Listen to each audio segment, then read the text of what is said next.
So we are now in Dubai and we met this legendary man, Davinci Jeremy, or known as DavinciJ15. Nice to meet you here. It's great to be here, man. I love Dubai, right? It's a little hot right now, but hey, I love the scenery. I've got the Burj Khalifa for my apartment, and I just can't believe that I'm here in Dubai because originally I'm from Chile, actually, and I moved here like just 2 months ago, so I'm having a lot of great time here.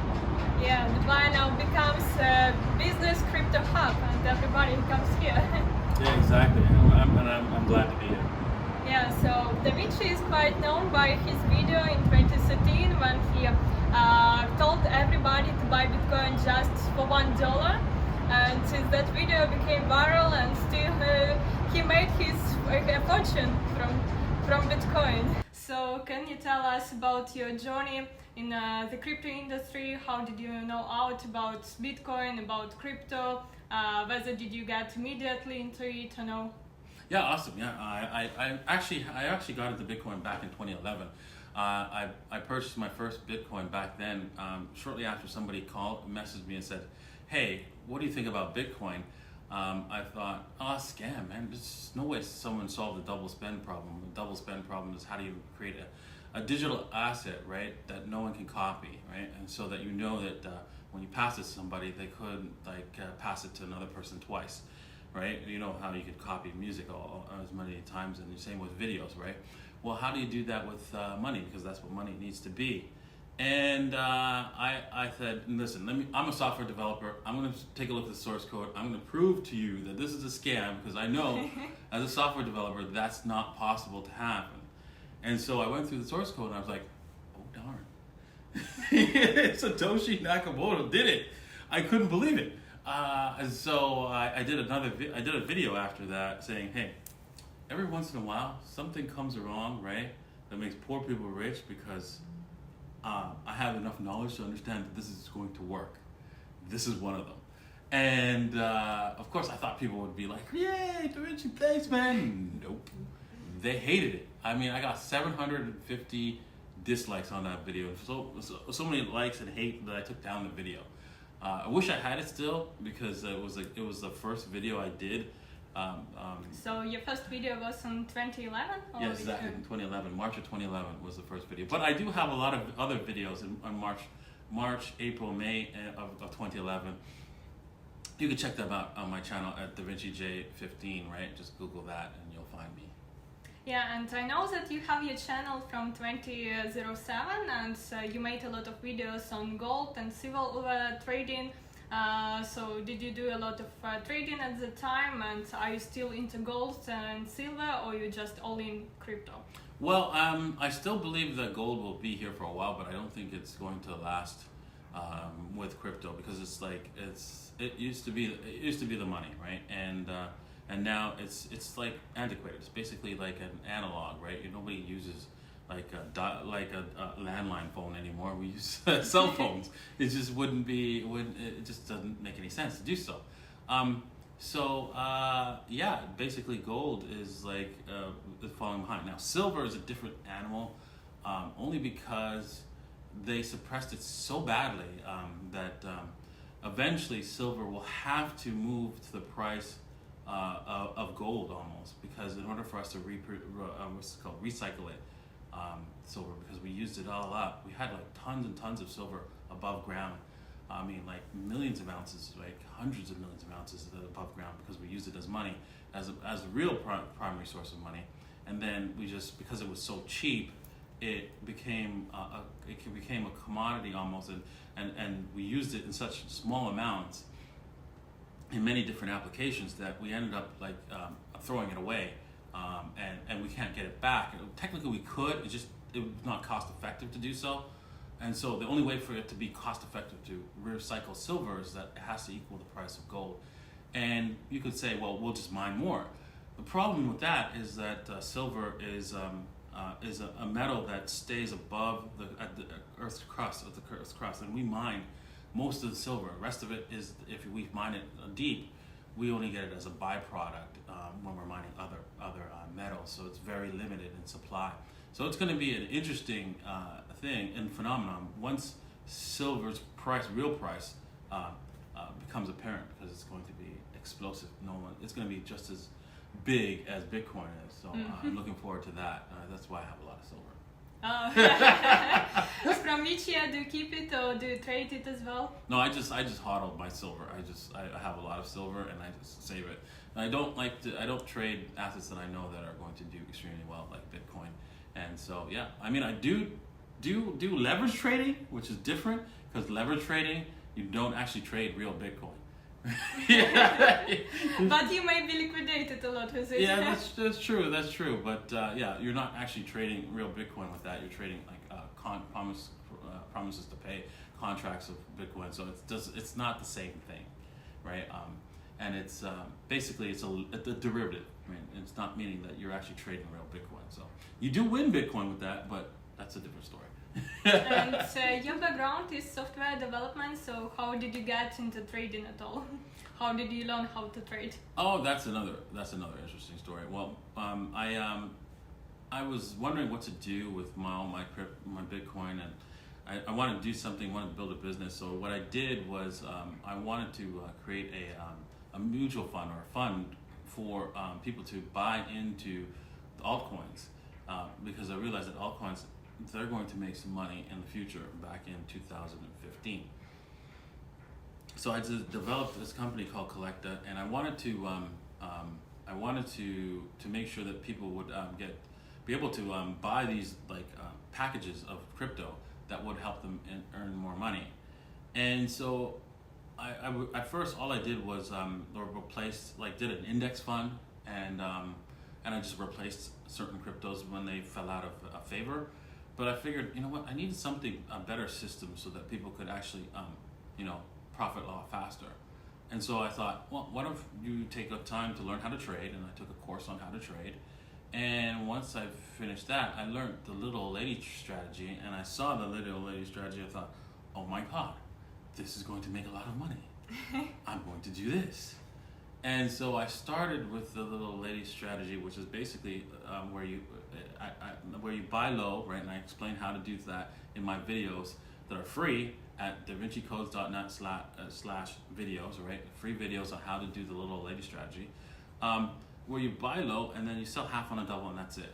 And whenever prices come back down, you buy again and then you sell half on a double. So in one case, I had 23 doubles just on one particular cryptocurrency. Now, of course, it didn't double all the way 23 times. No, because I had the option to buy back and then double again and buy back, double again, and I'd have multiple doubles that way. So which crypto was it? It was a crypto that went to zero, actually. It was, but it doesn't matter, right? Because the little lady strategy it doesn't care about. That's the key thing about the little lady strategy. You don't care about fundamentals too much. You just go through the what's it called, the technicals.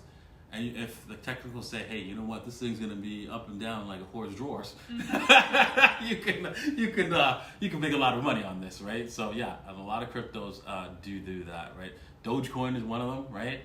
That's been up and down, right? I got this one Expanse, right, which is gone now, but it went crazy high, came all the way back and all the way back up and all the way down. It went it was. I remember when it exploded. It exploded the highest I've ever seen. It was like to 10,000% in one, instantly. It was crazy, and yeah, that was a major one that I really liked. And then there was also, but that Expanse is gone, right? And do you play now with other meme coins? Meme coins? Other than Dogecoin, not really. I got a little Shiba though. I did recently got some Shiba, but not much. Just $750 worth of Shiba. Maybe I'll get some more if it goes lower. And I'm gonna hold that for even if I think there's going to be another bull run in this current cycle for alts. So I would suggest you start, shopping for alts right now, especially since, a lot of them have given you a large discount right now at 50-60% off. So, hey, you know what? You go for a sale, right, every day in the mall, right? So you might as well go shopping for your alts. So what are your altcoin picks? What altcoins do you like? Well, obviously I like Ethereum. I like Binance. I could go into some of the smaller cap ones that you can buy. However, I don't want to do that because most people go, oh, really? Okay, I'll put everything on that one. And that's not a good idea. Because let's just assume that I'm right and it goes to the moon, right? And the problem is you will probably hold it well to the moon, and then when it comes all the way back to Earth again. And that's what most people do, because the problem is, I tell people this, if you want to bet it all on one coin, you have one problem. You have to be right twice. Not just once, twice. You're like, twice? How's that? Once for betting on the coin and hoping it goes to the moon. And two, when it gets there, that you sell. Because it's coming back down. Right? And so people don't realize that, especially, trust me, I know this. I could tell you a story. Once I started a little LA strategy. I started it with $20,000 because I just wanted to see how it worked. Just 20,000, and I turned that 20,000 into 10 million. Now, that's really cool. At the top, right? It took over 3 years, right? But at the top, right? I knew I had to sell, right? It was near the top, and it was like, I remember it was like January, February time frame. I'm like, okay, it's time to get out of this, all of this. And the problem was, everything in my gut was telling me, don't sell, it's going higher, don't sell. And that's how you're gonna feel. There's no stopping that feeling. It's gonna feel that way at the very top when you're at the moon. So you have to be, that's why you have to be right twice.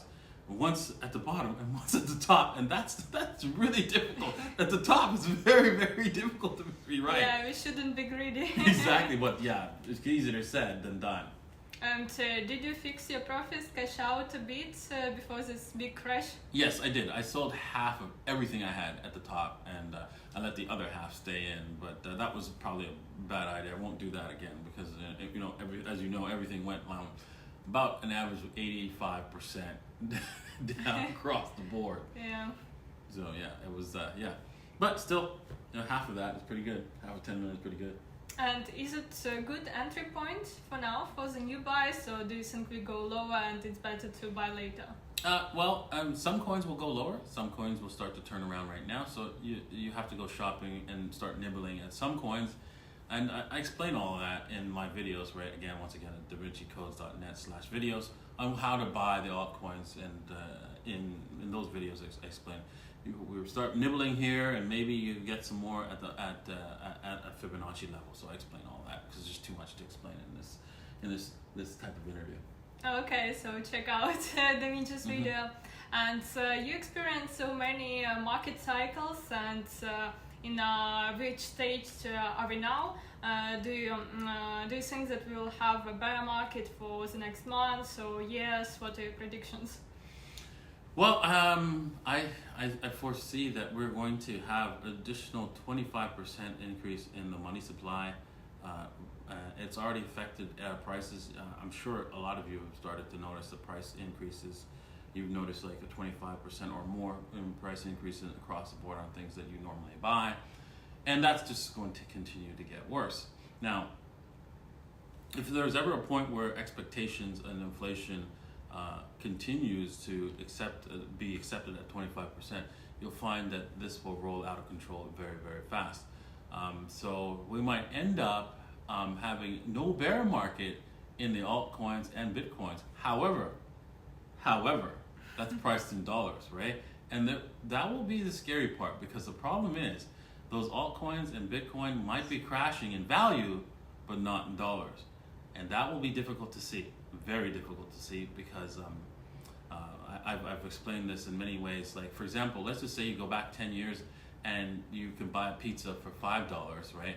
And you bought stock for $100, right? You bought a stock for $100, and then 10 years in the future, right? You have $300, and you're like, they made money, but your pizza now costs $30.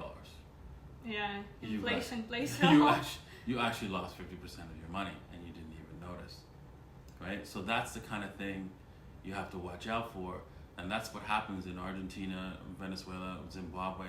People just didn't see that they lost so much money because their dollar price went up, but their actual value, what they can get for it, went down. So we might see that kind of thing happen You got to be prepared for that. And so yeah, I'm going to be doing videos and stuff like that explaining that over and over again during the hyperinflation when we get to it, because it's coming, because there's no way out for the central banks. They have to print.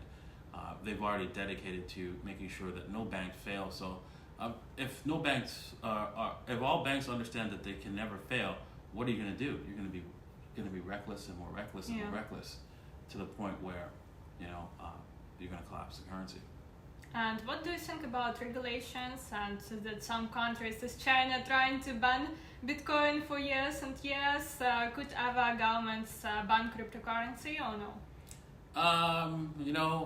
Regulation banning cryptocurrency. Okay, so let's think about that. Okay, so in the past, right, we created the Gutenberg press, which was a physical item, and it created books, right, to allow people to, learn on their own. And the church and the government's like, what? We don't want people to be educated. What's that all about? So that's why, since, it's physical, we don't have books today. Oh, wait, that's right. We do have books today. And but this time, Bitcoin is not physical, right? It's a way of communication. You can't touch it, smell it, taste it, or see it, and you think that they're going to be able to ban that? They would have an easier time with books. so yeah, I mean, it's not happening. I mean, we see in many countries where they ban the US dollars, people still trade in dollars, and you can see those, and you can physically find them. So it's not going away, and they know that, and there's no point in them coming after us. They'll try. No doubt they'll try. They'll waste their time and try, but it's a waste of time. And what do you think about quantum computers? Will we see in the future shutdown of cryptocurrencies, the hacking with quantum computers? Okay, that's always a good question, because there's things about quantum computers. Yes, is it possible that encryption gets broken? Well, you know what? Satoshi wrote about that. He said that's guaranteed. Encryptions always get broken, because in the future we'll innovate and come up with solutions to break the encryption. That's a guarantee. So in the way he designed the Bitcoin process, he understood that's an absolute, and so it was already pre-programmed in the system, so that, hey, you know what, it's not a problem if the encryption gets broken. I can go into details, probably complex details on how that works, but I don't know if that your audience will understand. Do you want me to do that? You can explain a bit, okay. like to predict for at least how many years we are safe. Well, we're safe for like hundreds of years, because the way the design is, right, is that you understand. Okay, we have like two sets of encryptions, right? One is called the ECDSA, right? Basically, it's a elliptical curve encryption, which allows you to have a public key and a private key. The public key, right, basically allows anyone to create an encrypt with that public key, and only you with your private key ensures that, hey, you know what, that encryption was correct. Yeah, you can make sure that that's correct. And so this is where you could send money. You could send money to that public key, right? And then the system could verify that, yeah, that's yours. You sent the money away from there, and ensure that. But you think that your address is your public key, but it's not. Your address is not your public key. It's actually a hash, and that's the next thing you need to understand, a hash. And what a hash is. A hash is a one-way encryption, right? So basically, you can't take the hash and come up with the other values. So if you have a password where you say it's 123, let's just say your password is 123, for example. You can create a hash of that password, but there's no way to come up, take that hash and reverse it back to the 123. You have to take the 123, and it only goes one way to that hash, so it makes the same number. So your address is a hash of your public key where money goes to. And so with that hash, right, you have to first, in order for a computer to hack, find out you get that money, they first have to reverse the hash to get your public key. Then they have to go to take your public key to reverse that to get your private key to get the money. So with that, because that's going to take some time and a lot of effort, and because it's impossible actually to go back from a hash. Because a hash will only give you like multiple answers, and there's no way to figure out what the right one is. And trillions of answers.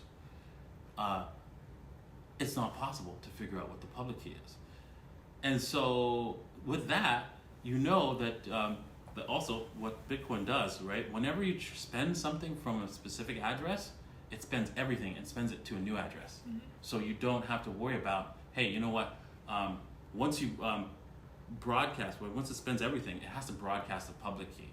And so it never uses that address again. You can reuse the address again, but it's not recommended, right? Because in the future, if the encryption ECDSA gets hacked, then somebody could actually steal the money from that address. So you don't reuse address. Try not to, right? But you can because right now nobody's broken ECDSA, so you can use it over and over again.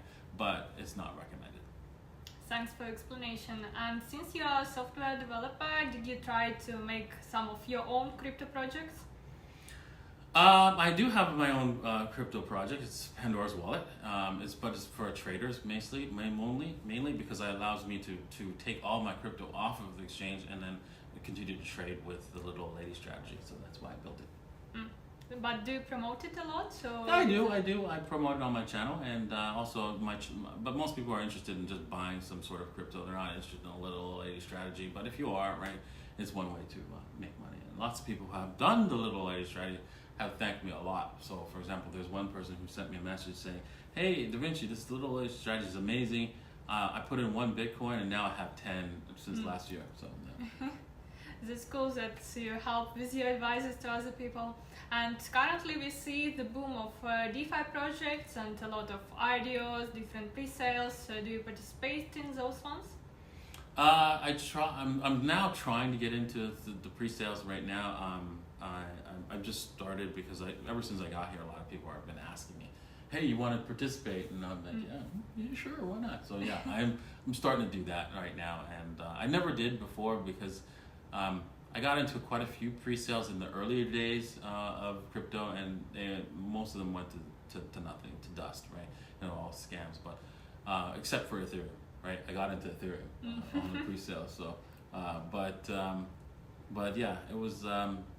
So I've pretty much stayed away until recently, so now I'm getting back in.